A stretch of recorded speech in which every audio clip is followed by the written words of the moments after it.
नमस्कार एन्ड सबैलाई स्वागत छ।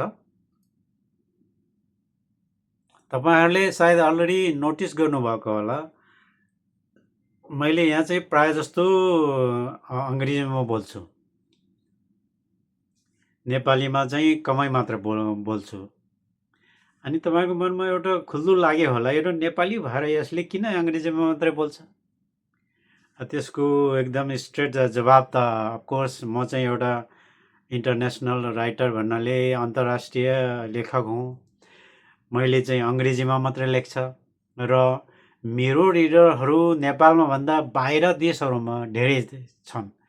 त्यस कारणले त्यो मेरो मजबुरी मात्रै नभएर जरुरी रेस्पोन्सिबिलिटी हो। तर त्यो भन्दा पनि ठुलो अर्को एउटा कारण छ।